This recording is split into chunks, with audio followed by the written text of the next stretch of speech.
السلام عليكم ورحمة الله. لعل الاستراتيجية الصهيونية تهدف إلى التأثير على الناس في جميع أنحاء العالم بوسائل وعناوين ملتوية لتبرير احتلال الأراضي الفلسطينية وأسر الفلسطينيين والتنكيل بهم وتوسيع رقعة الاحتلال وقضم الأراضي، إلى إعلان نتنياهو العدواني الأخير عن نيته ضم أجزاء من الضفة الغربية المحتلة وغور الأردن إلى الكيان الإسرائيلي. جايكوب كوهين المفكر والمؤلف المغربي الفرنسي كيف يقرأ هذه التطورات وما يحيط بالصهيونية وحركاتها الأخطبوطية من الداخل؟ معكم زينب صفار، تابعونا.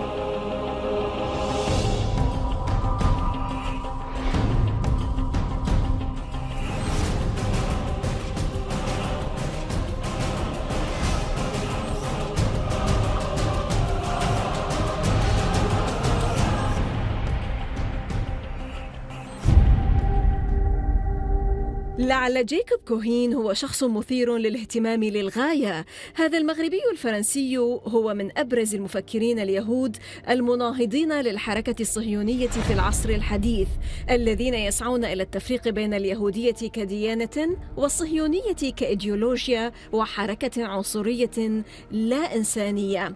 جايكوب الماسوني السابق والصهيوني السابق هو مؤلف لعدة كتب مهمة، وهو أول شخص يكتب كتابا كاملا مخصصا لموضوع اليهود المقيمين خارج إسرائيل والمتطوعين لخدمة الموساد والمعروفين باللغة العبرية باسم السيانيم، في كتاب بعنوان ربيع السيانيم الذي لم يترجم إلى اللغة الإنجليزية. مؤخرا أعلن رئيس الوزراء الإسرائيلي بنيامين نتنياهو بلهجة قوية عن مخطط لضم أجزاء من الضفة الغربية المحتلة إذا ما فاز في الانتخابات العامة، ولقد وعد أيضا بفرض السيادة الإسرائيلية على غور الأردن المحتل وشمال البحر الميت. كما كان يأمل نتنياهو أن هذا الإعلان سيكون محفزا للفوز بأصوات برغم أنه يمثل خرقا للقانون الدولي. إذن يبدو أن نتنياهو قلب المنطقة كلها إلى صندوق اقتراع خاص بانتخاباته. الدكتور جايكوب كوهين الكاتب والناشط المغربي الفرنسي كيف يقرأ هذا الإعلان وهذا المخطط الخبيث؟ L'annonce de l'annexion de la rive du Jourdain ne signifie pas grand-chose aux yeux d'Israéliens. C'est-à-dire, cette zone a déjà été nettoyée ethniquement de tout Palestinien. Cette zone ne retournera jamais à la Palestine.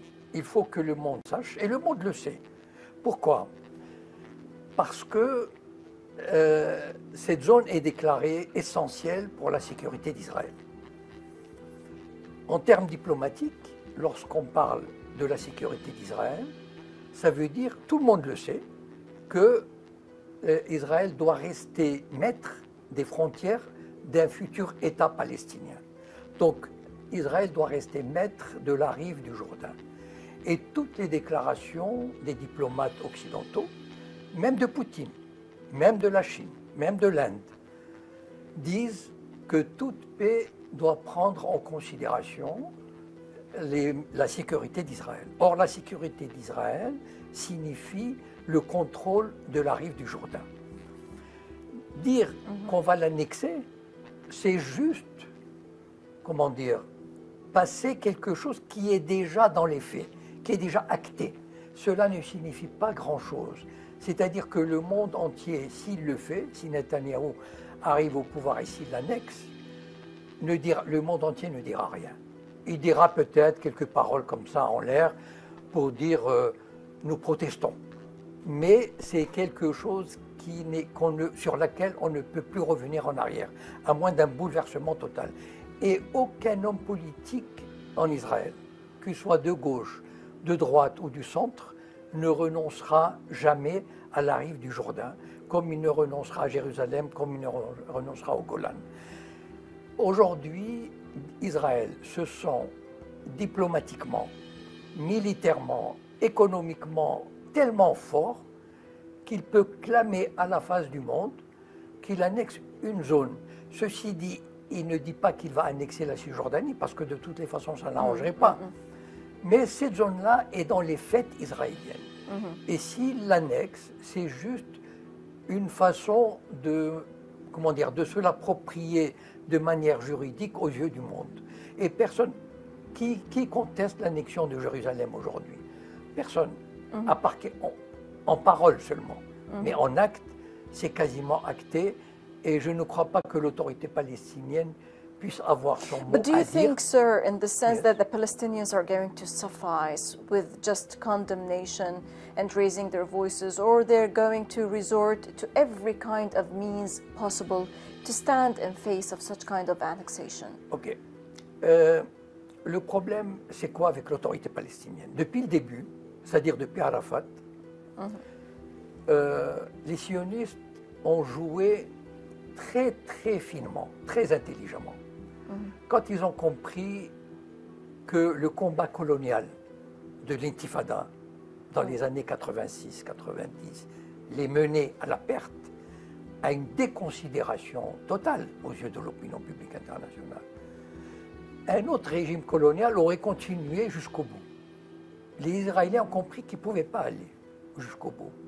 Donc, au lieu de négocier avec les dirigeants locaux de l'intifada, les Baroutis, etc., parce qu'ils savaient que les Baroutis ne feraient aucun cadeau aux Israéliens. Vous voulez la paix? On veut un État. Ils sont allés chercher Arafat au fin fond de la Tunisie, qui croupissait dans l'ignorant. Il n'était plus rien, Arafat. Et je vais vous dire quelque chose qui va faire très mal. Yitzhak Rabin a déclaré, parce que c'est l'ambassadeur d'Israël à Paris, Yehuda Lankri, qui l'a dit devant nous. Rabin a dit, on va sortir Arafat de son trou et il va faire ce qu'on lui dira de faire. Arafat a accepté toutes les exigences israéliennes. Jérusalem, on verra plus tard. Les frontières, on verra plus tard. Les colonies, on verra plus tard. Un État palestinien, on verra plus tard. Et en plus, Arafat a offert en cadeau les 2/3 de la Cisjordanie en zone C sous souveraineté totale israélienne. Donc l'habitude et les forces de sécurité palestiniennes sont formées par la CIA, les officiers, pour combattre toute dissidence et toute résistance à Israël. Donc en fait, l'autorité palestinienne, depuis le début, elle s'est mise dans un état de soumission. Bien sûr, elle fait semblant de faire des discours, de résister verbalement, etc., d'aller gagner quelques avantages diplomatiques sur la scène internationale, d'être membre d'une organisation. Mais bon, dans les faits, qu'est-ce qui se passe? Le nombre des colons est passé de 150 000 à 800 000 depuis les accords d'Oslo. Les Palestiniens sont étouffés progressivement, avec la complicité de l'autorité palestinienne. Je le dis encore une fois. Pourquoi? Parce que d'abord, ils sont achetés par l'argent. Ça veut dire qu'il y a des milliers de gens qui gagnent bien leur vie. Ils sont probablement menacés physiquement par le Mossad et les services de sécurité. Si vous n'obéissez pas, il vous arrivera un accident. Et troisièmement, les services de sécurité israéliens ont sûrement des dossiers sur la plupart des gens, la plupart des dirigeants. So you're talking here, sir, about Yes. the strategic miscalculations and Yes. mistakes Yes. of the Palestinian Yes. leaders from your perspectives Yes. when it comes to the issue Yes. of the Palestine and the Palestinian cause Yes. and so on and so forth. But I would also ask you, in light of which, when we talk about the Palestinian people, let's Okay. not talk about the Palestinian leaders, because now at this Okay. point in time, I think the power of the people on the ground, Yeah. what they are doing, their actions, their different means of expressing their resistance and their steadfastness and the sense of standing in face of the Israelis are doing are the people of Palestine. Can one ever imagine a Yes. peace, a truce, a kind of peaceful modus vivendi with the Zionist regime when they are doing this and that? Jamais. This Never. could never Never, happen. never. So what's the solution? Ok. Le peuple palestinien, d'abord, ce qu'on oublie parfois de dire, enfin, c'est du passé. Le peuple palestinien s'était exprimé démocratiquement en 2006. Il a voté pour le Hamas. Donc il a exprimé sa volonté de se débarrasser de l'autorité palestinienne du Fatah. Il y avait des élections libres et démocratiques. Qui soutient aujourd'hui, qui légitime la présence de Mahmoud Abbas à la tête de l'autorité palestinienne? Israël, même si ça fait mal de le dire, c'est Israël et l'Amérique qui disent Mahmoud Abbas est votre président. Voilà. Le peuple palestinien, le malheureux peuple palestinien, il est pris entre le marteau et l'enclume. Il a deux ennemis, le peuple palestinien. Le peuple qui vit en Palestine, à Ramallah, à Naplouse, etc. Il subit l'oppression des colons et de l'armée sioniste, et il subit l'oppression des services de sécurité palestiniens qui se comportent comme les agents du Shin Bet. Those security Palestinian forces are acting as the eyes of the Israelis in the spots and the areas that the Israelis cannot get to. Exactement. Dans ces conditions, Unfortunately. Que peut-on demander à ce malheureux peuple palestinien? Ce malheureux peuple qui doit subir les barrages, les harcèlements, les destructions, les humiliations. Qu'est-ce qu'on peut lui demander de plus?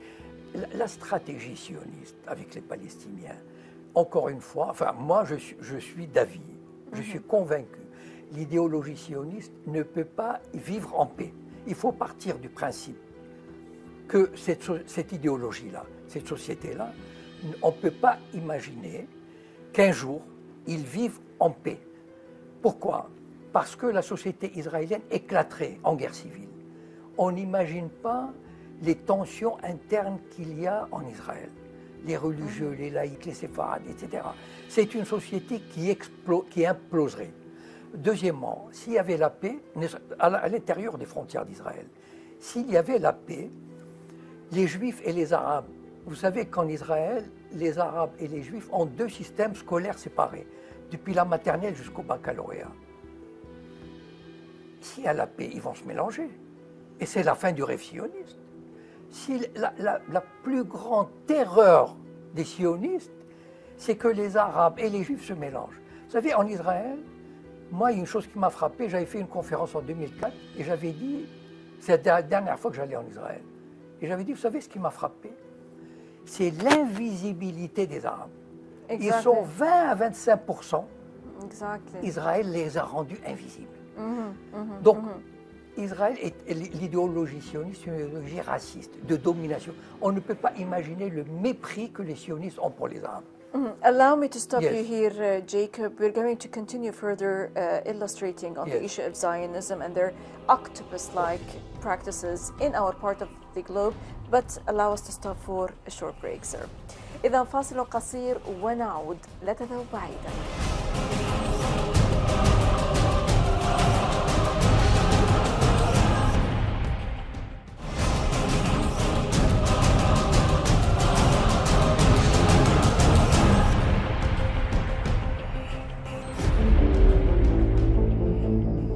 اليوم هنالك تقارير موثقة جيدا تشير إلى تحركات سرية وهي كناية عن تعاون دبلوماسي لأجل التوصل إلى معاهدة أو إلى نوع من تطبيع العلاقات بين بعض الأنظمة العربية والدولة الصهيونية.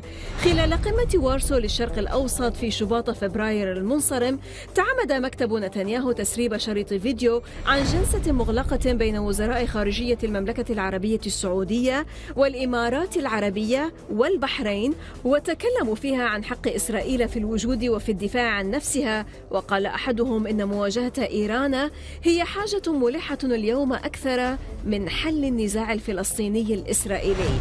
جايكوب كوهين الكاتب والناشط المغربي الفرنسي، كيف يرى هذا الأمر؟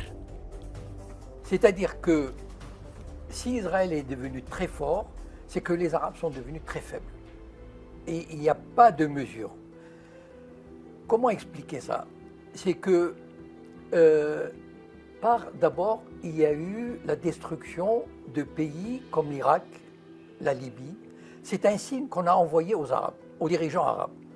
On leur a dit, voilà, si vous voulez faire une politique nationaliste, indépendante, d'instruction, de liberté pour les femmes, d'administration du pays, etc., si vous refusez la tutelle de vous soumettre à l'Occident, voilà ce qui va vous arriver. Et vous savez, les prétextes on peut toujours trouver un prétexte pour détruire un pays. Il n'y a pas de problème. Voilà. Donc, on a envoyé des messages à des pays. Il y a des pays comme le Maroc et l'Algérie, par exemple, on les menace avec le séparatisme. Ça veut dire qu'il y a le Mossad qui travaille dans les zones berbères, etc. Il y a l'Égypte qui est menacée d'asphyxie si elle ne collabore pas encore plus avec Israël. Donc en fait, il y a toutes sortes d'actions qui sont menées, qui sont, par exemple, les monarchies du Golfe, on peut leur dire, écoutez, si vous ne collaborez pas avec Israël, ben on va vous envoyer Daesh. Vous tenez à vos trônes, vous tenez à vos privilèges, vous tenez aux richesses accumulées à New York, à Genève, à Paris. Collaborez. Sinon, on vous confisque vos biens et on vous envoie Daesh. Donc en fait, ils sont dans une position de faiblesse. Pourquoi? Parce que la plupart des gouvernements arabes, la plupart, ou presque tous, sont des castes qui n'ont aucune légitimité.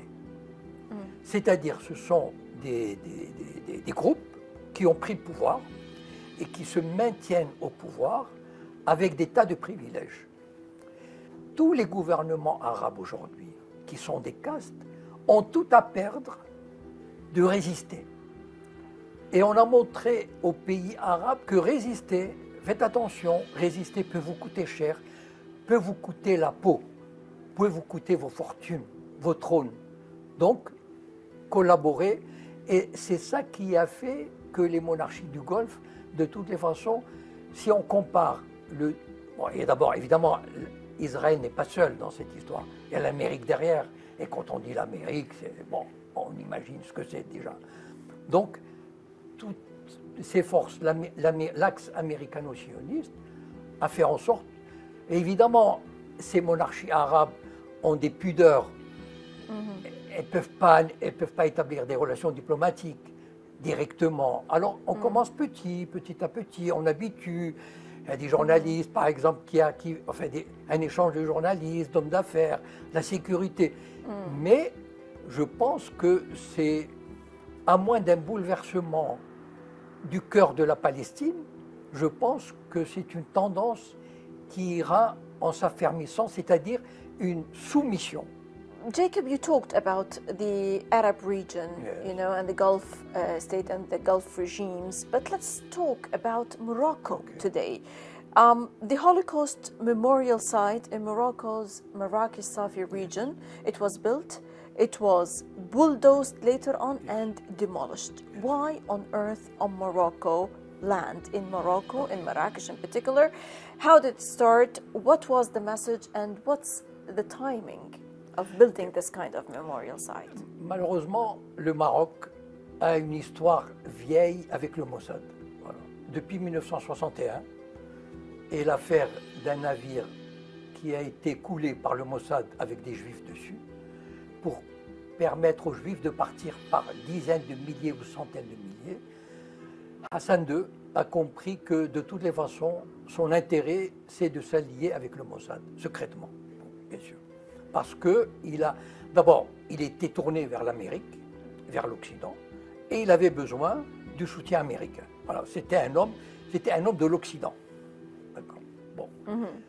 Maintenant, dans les années 80, le Mossad a envoyé un homme d'affaires, enfin un ancien banquier qui s'appelle André Azoulay, qui était un dirigeant bancaire international, mondial, qui est né au Maroc, mais qui a fait toute sa carrière en France.